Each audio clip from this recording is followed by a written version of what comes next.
Hey guys, how's it going? Pete the Great, I think that's my channel name at this moment. Not even sure because I just started like 2 seconds ago.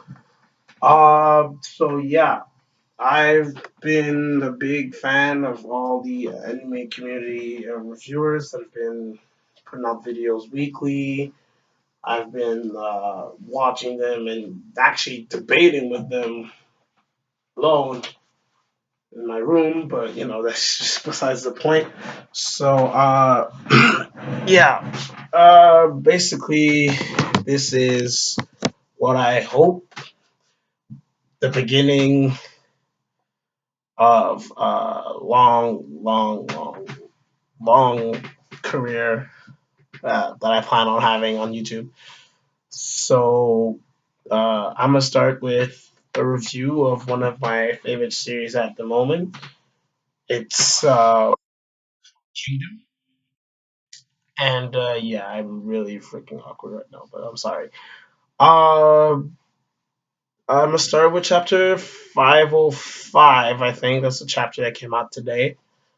Uh, all in all, I think it was a pretty good chapter, considering we both okay, me and you guys who have read the chapters knew that it was not gonna be like jump into the action straight away, even though last chapter Osen did say that Shin and Yotanwa the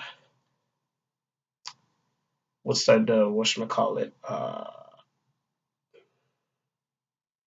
Sorry, I fucked up. Would start the attack on Retsubi. Sorry, my God. And yeah, well, basically at the beginning of the chapter we get this.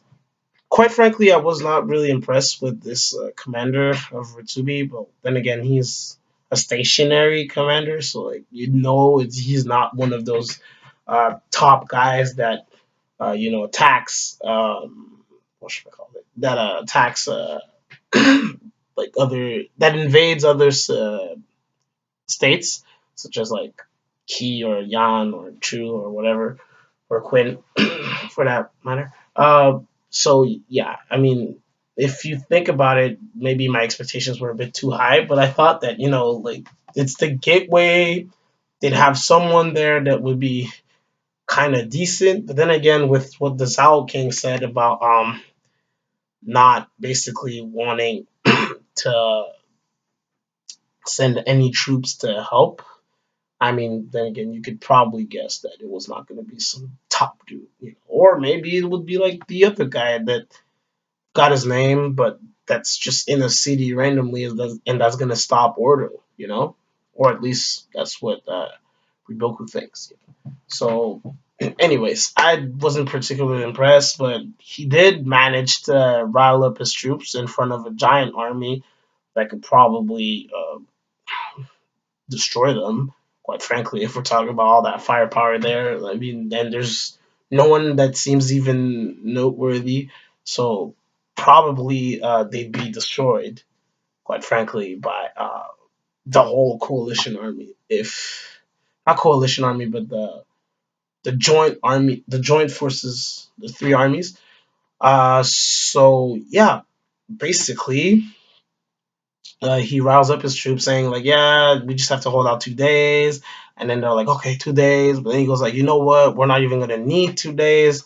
We'll just destroy them right now. And they're like, yeah, why should we wait? And then he just basically makes them forget about the fact that they're heavily outnumbered and just remind them of how much they hate Quinn. And I mean, that was cool. And then we got Moten. Uh, that's like, fuck shit, I thought that with our big numbers they'd be scared.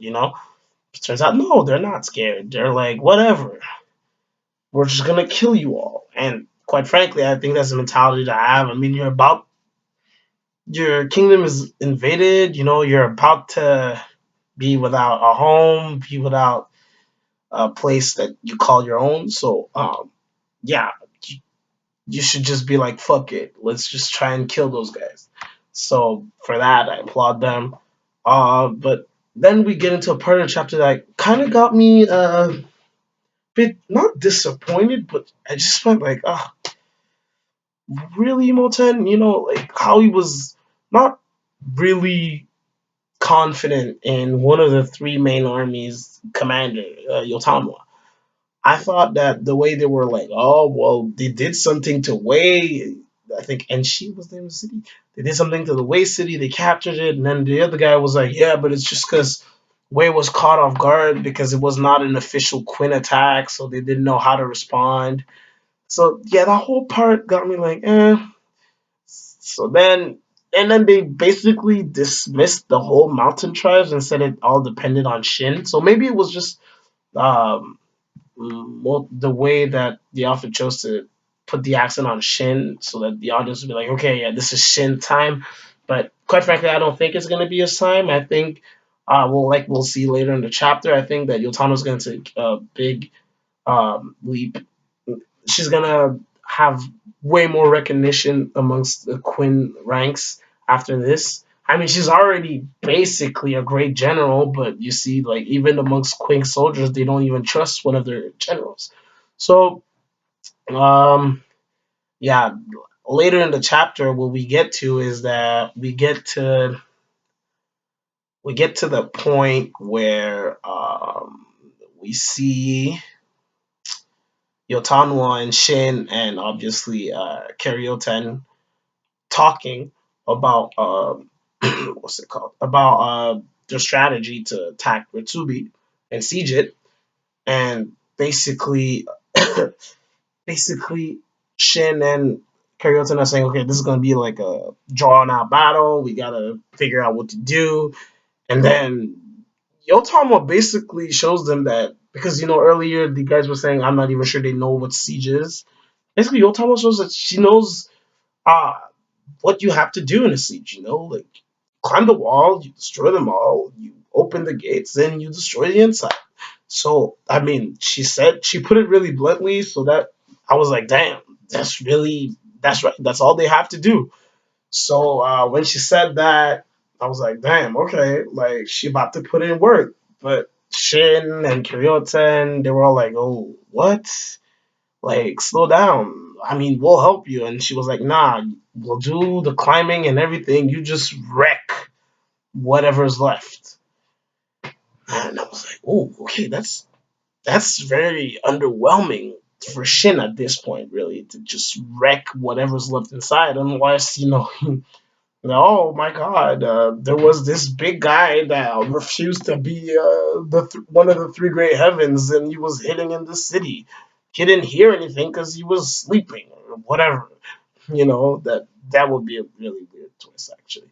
But I mean, if he just rushes in, and I mean, he doesn't even like doing that. That part is where he actually is the less motivated because the whole big fighting is done, and now all you got to do is basically run amok and just pillage. I mean, he won't like it, but he'll do it. I mean, obviously, because their goal is the whole kingdom of Zhao, so he has no choice but to understand that his morals should take a second,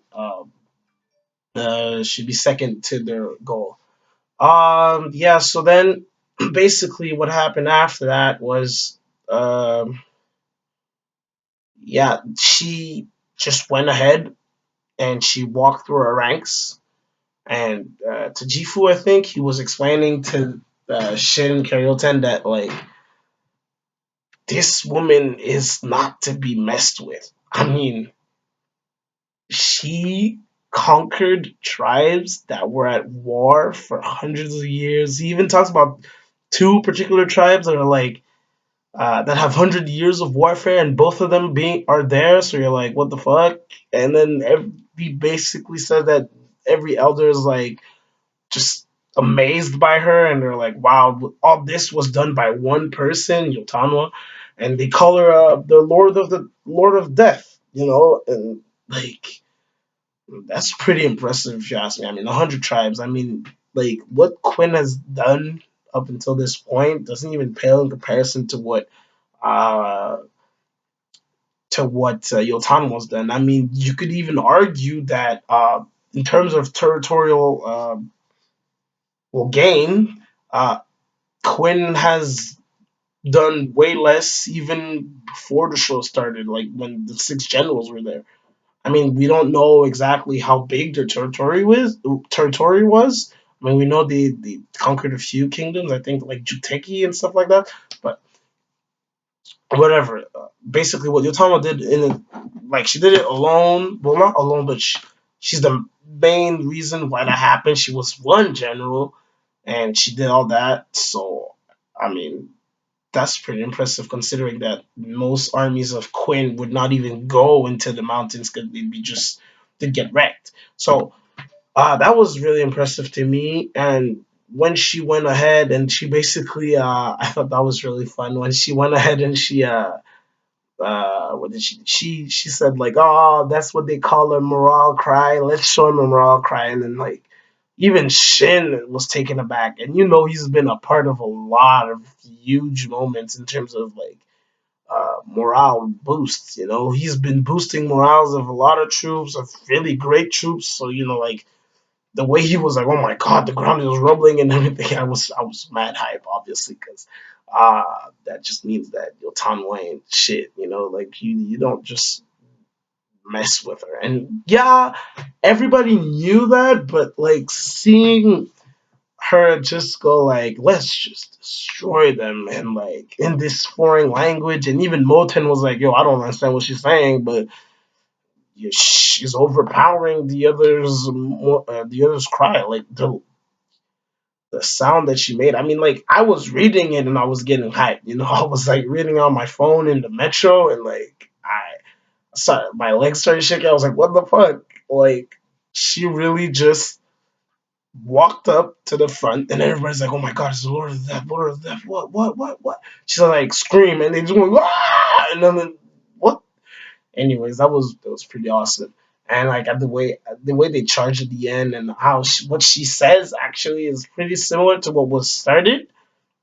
Like bathe their lions in their blood. It was a pretty good way to end the chapter. Kind of like loop it back. Like it starts with this no name saying we'll destroy them, and then Yotama just goes like, "Bitch, please, okay, you ain't shit." And then she says like, "We'll destroy you," and then the chapter ends there. And yeah, for me, it was a good chapter.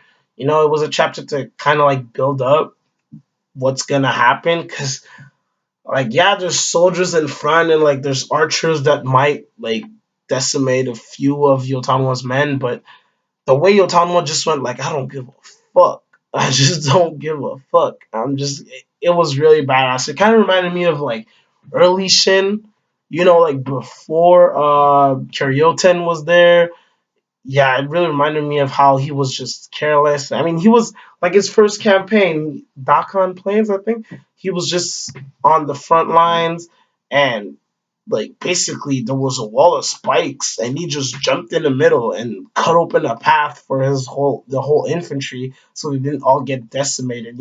Like that kind of badassness. Like he even said it in his first campaign. It was like, oh, why do I feel so good? Oh, it feels like I'm leading this huge army because I'm at the front.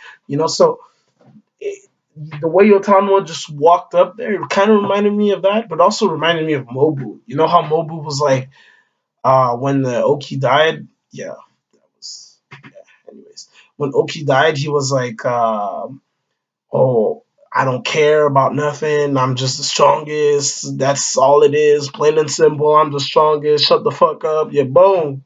Like, yeah, that was epic too. So it kind of reminded me like the way she just went in front. Kind of reminded me of Shin's not brave, like not brave, but boldness. Yeah, at first, but the way she was like looking, the way she was talking, it kind of reminded me of like uh Mobile, but at the same time, Mobile's kind of more like cocky. He's like, I'm the strongest. You're my army, so you're the strongest army because you're led by the strongest. So me, but you, and then they go like, yay. So, I mean, in that regard, she's not really like Mobu, but she's a very interesting character that's been there since the beginning. So, you could argue that in terms of development, she's actually has the most amongst the great, the ones that were already like good generals. And like Shin, obviously, fuck, he was a peasant, and now he's like a 5,000 man commander that like every village was like, oh my god, let's join the Shin unit. So like, yeah, I mean, if you exclude Shin, exclude Ohan, exclude Moten, uh, she's had the most because I mean she was assistant in quelling, squashing the rebellion, but I mean that rebellion never came to the light. So whatever she did, she didn't like get recognition for it. Besides in the eyes of the king, obviously. So then when she came back during the Psy thing, like that was big too. And then we hear what she's been doing, you know, in the Psy, in the lapse of time between the first arc and the Psy scene where she comes in and basically traps Riboku, so he has to leave and run, you know. So yeah, Yotanwa's been getting a lot of exposure recently, and I think it's good because like I wasn't getting tired, but like felt like it was, it was like a breath of fresh air. So I haven't talking for a long time. I mean, I've noticed because this shitty camera that I'm using. Sorry, I mean, I didn't have the chance to buy equipment to start this. I've been using my laptop's webcam. So I've been talking for almost 17 minutes right now. So, I mean, if I edit it out, maybe it'll be, what, like a 12-minute review, maybe, if I edit out a few parts, because I did lag out a few times where I was just like, what the fuck? So, yeah, I'm Pete the Great. The reason why I'm Pete the Great is because I kind of wanted to do some sports stuff too on my channel, because that's pretty much what my YouTube account looks like. It's a lot of YouTube. It's a lot of YouTube anime reviewers and a lot of uh, sports channels like Oprah Siverson, Mike Zemba, Steve Dangle. So I basically wanted to do a sports channel and anime channel. So my name's here, so I call myself Pete. Uh, the great is because of my favorite athlete being Alex Ovechkin, so that's why it's Pete the Great. Like I'm not. Well, I am a cocky bastard, but not in that particular moment. So yeah. So I'll try and do these as often as I can. I mean, it's really just a nice way because I mean I can see myself right now, so I know what I look like, and it's really like a good way to just get out my thoughts because I've been in the community like looking in, basically like listening to Brago stream like almost religiously actually, like before going to bed, uh watching reviews and just debating. Like whenever something was brought up that I didn't really like, I was like, oh my god, and I start arguing to the phone. So instead of doing that, I just thought, let's get my ideas out there and see if people also have the same kind of like shut the fuck up, Pete. So yeah, that's why I started this channel. So this was my first review and kind of my introduction at the same time. So give it a chance. I mean, I know it's a bit choppy, it's a bit weird. It's like I'm talking on a couch. It's like talking with your drunk uncle. So like I get it. It's not the greatest, but I mean you got to start somewhere. So this is where I start, and I hope it's not where I end. So, ciao, guys.